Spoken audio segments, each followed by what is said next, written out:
అంటే big boss చూస్తున్నారా? చూస్తున్నా. ఎవరికి ఏం నచ్చిందండి? నాకా ఇమానుయల్ది, తనుజ గారిది.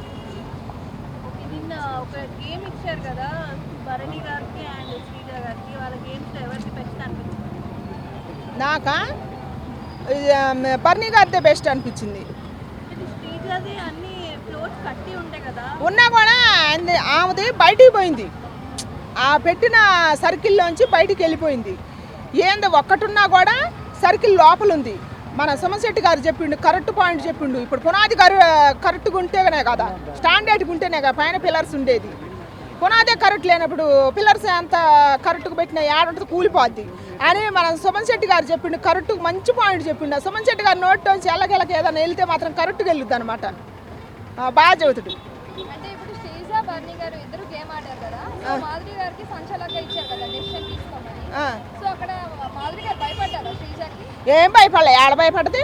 ఆమె చెప్పింది, ఆమె ఏం చెప్పింది, తీర్పు చెప్పినప్పుడే చెప్పింది నాకు బన్నీ గారికి సపోర్ట్ చేయాలని ఉంది, కానీ మన బిగ్ బాస్ గారికి ఎవరికి పిల్లర్స్ ఎక్కువ ఉంటే వాళ్ళకే చెప్పమని చెప్పింది కాబట్టి శ్రీజ గెలిచిందని చెప్పినా, లేకపోతే మన బన్నీ గారికి చెప్పేదాన్ని అనదుగా. ఏం చెవులే అందరికి పడలేదా, చూడలేదా? కళ్ళు కూడా బాగానే కనపడుతుంది. ఇప్పుడు మాధురి గారు ఈ వీక్ ఎలిమినేట్ అయ్యే ఛాన్సెస్ ఉన్నాయంటారా? మాధురి గారికి, దివ్యల మాధురి గారికి దయచేసి దివ్యల మాధురి గారిని ఎవరు ఎలిమెంట్ చేయగాకరి, చివరి దాకా ఉంచుతాం, మనకి ఎంటర్టైన్మెంట్ ఉంటుంది. ఆమెను ఎంటర్టైన్మెంట్ కోసం ఉండాలా. ఆమె వల్ల ఇంకొక ఆడ మనిషి ముగ్గురు పిల్లలకు అన్యాయం చేసి, ఒక భర్తకు అన్యాయం చేసి పక్కదారి పోకుండా ఉండాలని అంటే ఆమె అందరికి తెలియాల. అదే నేను కోరుకునేది. ఈ వారం నేను రాము రావుతుడి గారన్నా, మళ్ళా సంజన గారన్నా, మళ్ళా లేకపోతేనేమో నిఖిల్ గారు, గౌరవ్ గారు ఉన్నారు కదా, వీళ్ళు నలుగుట్టు ఎవరన్నా ఒకళ్ళు అవుతున్నాయా? నేను వచ్చి చెబుతున్నా, ఖచ్చితంగా చెబుతున్నా. ఎందుకు ఏం జరుగుతుందని బ్యాన్ చేస్తారు? ఏమైంది దాంట్లో? ఇప్పుడు బయట జరిగే అరాచకాల కన్నా బిగ్ బాస్లో అసలు ఏం జరుగుతుంది? ఎందుకు బ్యాన్ చేసేది? ఏంటి నాకు వినపడతారు అసభ్యకరంగా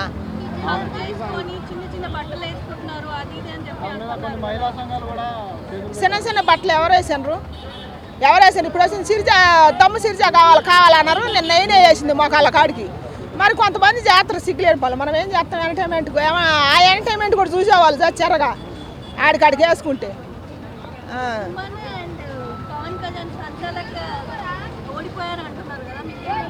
ఎవరు? సుమన్ ఓడిపోవాలా? ఆర్మీ కళ్యాణం ఓడిపోయిండు. ఎందుకంటే ఆయన కరెక్ట్ నిర్ణయం తీసుకోలేదు కాబట్టి. సుమన్ కరెక్ట్గానే చెప్పిండు. సుమన్ గారు చెప్పిన పాయింట్ కరెక్ట్గా ఉంది, కానీ ఈయన ఇలా ఎంత చెప్పినా ఈయన పోతేనే వీళ్ళిద్దరిని తీసి పక్కన పెట్టి దివ్యల మాధురి గారిని తీసుకొచ్చి చెప్పమన్నారు. అంతే. సుమన్ గారు చెప్పింది కరెక్టే పాయింట్.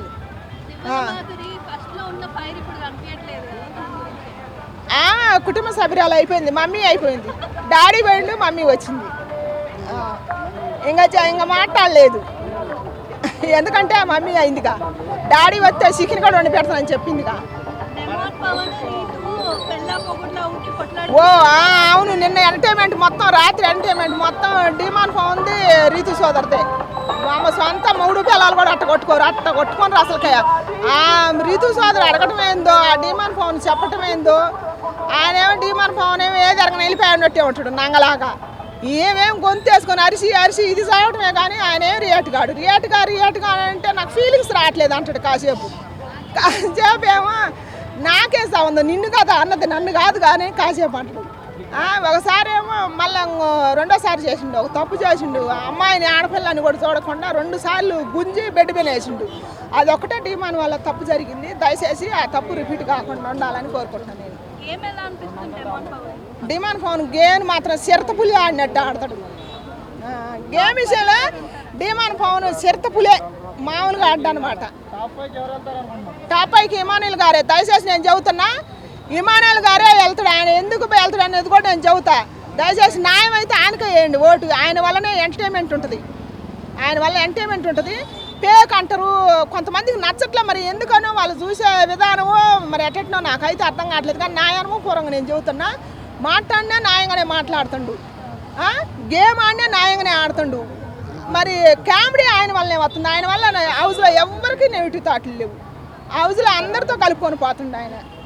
మరి ఆయన కాకపోతే కప్పు ఎవరికి రావాలా? దయచేసి నాతో పాటు అందరూ ఇమానీలు కోటేయండి, ఇమానీలను గెలిపిద్దాం మనం. బ్రో చెప్పు బ్రో, బిగ్ బాస్ ఎలా అనిపిస్తుంది? ఓకే బ్రో, నార్మల్గా అయితే కాదు, ఇయర్ కొంచెం బాగానే ఉంది. ఎందుకంటే celebrities and normal people and social media influencers and పొలిటికల్గా కూడా దిగారు కదా, ఈసారి కొంచెం వైల్డ్గానే ఉంది. అండ్ సుమన్ శెట్టి గారు నాకైతే నచ్చుతున్నారు, ఎందుకంటే ఆయన మాటల్లో కొంచెం జెన్యూనిటీ ఉంటుంది.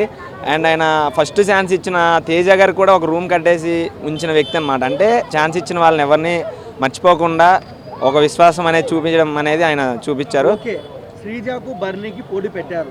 ఓకే, శ్రీజ షేక్ చేసింది కానీ శ్రీజని ఎలిమినేషన్ చేస్తున్నారు. సో ఏం చెప్తారు శ్రీజ గురించి? అంటే షేక్ చేసిందని మనం చెప్పలేము, అది అంటున్నారు ప్రజల యొక్క నిర్ణయం అన్న. అది మీరు నేను కాదు, ఎవరైనా ఒకటే. బిగ్ బాస్కి కామన్ మ్యాన్ అయినా, సెలబ్రిటీ అయినా, నువ్వు సోషల్ మీడియా ఇన్ఫ్లుయెన్సర్ అయినా, ఎవరైనా బిగ్ బాస్ హౌస్లోకి వెళ్ళాక అందరూ ఒకటే. తను షేక్ చేసిందా కాదనేది ప్రజలు నిర్ణయిస్తారు, ఓట్లు నిర్ణయిస్తాయి. ఇంకా ఆ ఓట్లు బట్టి తను ఉంచాలా ఎలిమినేట్ చేయాలనేది బిగ్ బాస్ నిర్ణయిస్తుంది. నువ్వు నేను అనుకున్నా ఏం కాదు కదా. అంటే కంటెస్టెంట్స్ ఆవిడని నామినేట్ చేస్తున్నారు తప్ప బయట ఓటింగ్ ఉంది అందరికన్నా. అంటే ఉన్న వాళ్ళకన్నా బెస్ట్ ఓటింగ్ ఉంది. మనము ఆవిడ ఎంటర్ అయ్యేటప్పుడు కూడా చాలా మీమ్స్ కానివ్వచ్చు సోషల్ మీడియాలో ఒక మోస్తాబు తనుజ కన్నా ఎక్కువ పడినాయి, అది ట్రూ. ఓకే అన్న, నేను అనేది ఏంటంటే ప్రతి వీక్ ప్రతి ఒక్కరు డామినేట్ చేయరు, ఒక్కొక్క వీక్ ఒక్కొక్కరు డామినేట్ చేస్తారు. బహుశా మీరు ఆ వీక్లో చూసి ఉంటారు. ఇప్పుడు కొంచెం తగ్గి ఉండొచ్చు కదా, బేస్ ఫ్యాన్ బేస్ తగ్గి ఉండొచ్చు కదా. చెప్తాడు, ఆయనే చెప్పాడు the best Adireddy, the best even తీసేయకూడదు అన్నాడు ఆయనే. ఒక బెస్ట్ రివ్యూవర్ ఆయన, మళ్ళీ ఆయన మాట ఎలా కాదంటాం మనం? అంటే రివ్యూర్ అంటే అన్న ప్రజలన్న రివ్యూ. నేను కూడా చెప్తున్నా కదా, నాది కూడా జడ్జిమెంట్ ఏం లేదు. జనాలు అందరూ ఏమనుకుంటే అది జరుగుతుంది అంతే. ఈ వీక్ ఒకప్పుడు మంచిగా అనిపిస్తుంది, నెక్స్ట్ వీక్ ఏం నచ్చదు. ఇప్పుడు బిగ్ బాస్లో ఉన్నంత వరకు ప్రశాంత్ గారు మంచి ఫేమ్ నేమ్ వచ్చింది, పల్లవి ప్రశాంత్. బయటకు వచ్చా కొన్ని ఆయన నిర్వర్తించలేదు అనే మాటలు వచ్చి రావడం వల్ల నెగిటివిటీ అనేది స్ప్రెడ్ అయింది. జనాలు అనేది తీసుకుంటే తొందరగా అడాప్ట్ చేసుకుంటారు, వద్దనుకుంటే చాలా దూరంగా పెడతారు. మనం అట్లనే కంటిన్యూ చేయాలి. ఆ వైబ్ అనేది మనం అనుకోవడం కరెక్ట్ కాదు. ఏమో శ్రీజ గారికి ఫ్యాన్ బేస్ తగ్గిందేమో నేను అనుకుంటున్నా. బహుశా అందుకే కొంచెం ఎలిమినేట్ అయ్యే అవకాశాలు కూడా ఉండొచ్చు అని నేను అనుకుంటున్నా. నీతు చౌదరి, పవన్ కళ్యాణ్, డెమోన్ పవన్, వీళ్ళిద్దరు ట్రాక్ గురించి ఏం చెప్తారు? ఎందుకంటే గత 4 డేస్గా ఇద్దరు అంటే కొద్దిగా లవ్లీగా ఉన్న వాళ్ళు గొడవ పడుతున్నారు అన్న. అంటే ఇది ప్రజాస్వామ్యం అన్న. కలిసి ఉన్నప్పుడు వాళ్ళ ఇష్టమే, విడిపోయినప్పుడు వాళ్ళ ఇష్టమే. ఇప్పుడు మీకో నాకో కాల్ చేసి మేము ఉండొచ్చా, మేము మాట్లాడొచ్చా అని అయితే అడగరు కదా. వాళ్ళకి కలిసిన రోజులు నచ్చిన రోజులు బాగా మాట్లాడారు, బాగున్నారు. ఇప్పుడు ఎందుకో వాళ్ళకి మనస్పర్ధలు వచ్చాయి, అందుకే దూరం అయ్యారు. దాన్ని మళ్ళీ మనం భూతద్దంలో పెట్టి చూడాల్సినంత అవసరం అయితే లేదని నేను అంటున్నా. సరే, జెన్యూన్ కంటెస్టెంట్ ఎవరు బిగ్ బాస్లో? జెన్యూన్ కంటెస్టెంట్ అంటే సుమన్ శెట్టి అని నేను అనుకుంటున్నా. మరి మీరేమనుకుంటున్నారు మీకే తెలియాలి. ఏం చెప్తావు? సుమన్ శెట్టి గారు టాప్ 5 లో ఉంటారా? అంటే ఆయన ఓపెన్గా మాట్లాడతాడన్న. ఆయన ఇంటర్వ్యూస్ గురించి చూశాను నేను. ఒక యాక్టరు ఫుల్ ఫేమ్ వచ్చి తర్వాత ఫేడ్ అవుట్ అయ్యి కొన్ని రోజులు తగ్గడం వల్ల ఎలా ఉంటుంది అనేది ఆయనలో చూసి నేర్చుకోవచ్చు మనం. ఆయన మాట్లాడేవి కూడా చాలా నీట్గా స్పష్టంగా కొన్ని మాటలు కూడా మాట్లాడారు. ఎవరిని మోసం చేయకుండా ఇదే లైఫ్ని ఇలా లీడ్ చేసుకుంటూ వెళ్తే చాలు, నాకు ఫస్ట్ ఛాన్స్ ఇచ్చిన డైరెక్టర్ గారి కోసం ఒక రూమ్ కట్టేసి ఉంచానని కూడా చెప్పారు. అదే మాటలు మళ్ళీ తేజ గారు కూడా రిపీట్ చేశారు. అలాంటి పర్సన్స్ని మనం చూస్ చేసుకుంటే బాగుంటుంది అనిపిస్తుంది నన్ను అడిగితే. అంటే నిన్న సుమన్ శెట్టి గారు అసలు ఒక పవర్గా చాలా గట్టిగా మాట్లాడారు, అందరికి ఇచ్చి పడేసారు. ఎలా అనిపించింది బ్రో? ఆయన ఓపెన్ ఫ్యాక్ట్గా మాట్లాడుతున్నాడు కాబట్టి నచ్చాడని చెప్తున్నా. అంటే ఓపెన్గా మాట్లాడాలన్న, స్వేచ్ఛగా మాట్లాడాలి. బిగ్ బాస్ అనేది ఉంటుంది, ఉండకపోతే తర్వాత సంగతి. మనిషి జెన్యూనిటీ అనేది లైఫ్ లాంగ్, అది చిరస్థాయి, ఎవడు మార్చలేడు. జెన్యూన్గా ఉంటే నువ్వు లైఫ్ లాంగ్ అట్లనే ఉంటావు. నటించాల్సిన అవసరం అయితే లేదు. ఆయన బిగ్ బాస్లో కొనసాగాలని నటించి మాట్లాడడం, వాళ్ళని బుజ్జగించడం వీళ్ళని బుజ్జగించడం అనేది ఏమొద్దు. ఆయన జెన్యూన్గా ఉండని, జెన్యూన్గానే ఉంటే అలానే చలామణి అవుతారు. ఆయన సుమన్ శెట్టి టాప్ 5 లో ఉంటాడా? ఉంటారని నేను ఎక్స్పెక్ట్ చేస్తున్నా. ఉండాలి కూడా, ఆయన ఓటింగ్ పరంగా అయితే ఉండాలి. విన్నర్ దాకా వచ్చే అవకాశాలు ఉన్నాయి సుమన్ శెట్టి గారు. విన్నర్ అనేది తుది నిర్ణయం అనమాట. లాస్ట్ వరకు మనం ఎప్పుడు తేల్చి చెప్పలేము. ఫ్యాన్ బేస్ అనేది ఒక వీక్ పెరుగుతుంది, ఒక వీక్ తగ్గుతుంది.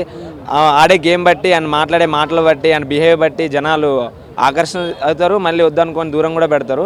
మనం దేన్ని అంత ఈజీగా జడ్జ్మెంట్ చేయలేము. టాప్ 5లో అయితే ఉంటారని నేను అనుకుంటున్నాను. సో ఓవరాల్గా ఏం చెప్తావు మాధురి గురించి? మాధురి గారు వైల్డ్ కార్డ్ ఎంట్రీ ఇచ్చారు. ఆవిడ సరదాగా వచ్చారు, ఉన్న రోజులు ఉంటారు. ఆవిడ కూడా విన్నర్ అవ్వాలనే వచ్చారు. విన్నర్ అవ్వచ్చు లేదా మధ్యలో వెళ్ళిపోవచ్చు, మనం ఏం చెప్పలేము. అది జనాలు నిర్ణయిస్తారు, బిగ్ బాస్ నిర్ణయిస్తారు. అంటే ఆవిడ ఆర్గ్యుమెంట్ పై, ఆవిడ ఆటపై మీ అభిప్రాయం? ఆమె కొంచెం కోపం తగ్గించుకొని మాట్లాడితే బాగుంటుంది. ఆయన ఆల్రెడీ నాగార్జున గారు కూడా చెప్పారు కదా, ఇంత వద్దు, ఇంత అగ్రెసివ్ అనేది వద్దు అని చెప్పి. అలా కొంచెం ఆమె నార్మల్గా మాట్లాడి నార్మల్గా అందరితో కొంచెం కలిసిపోతే బాగుంటుంది అనిపిస్తుంది.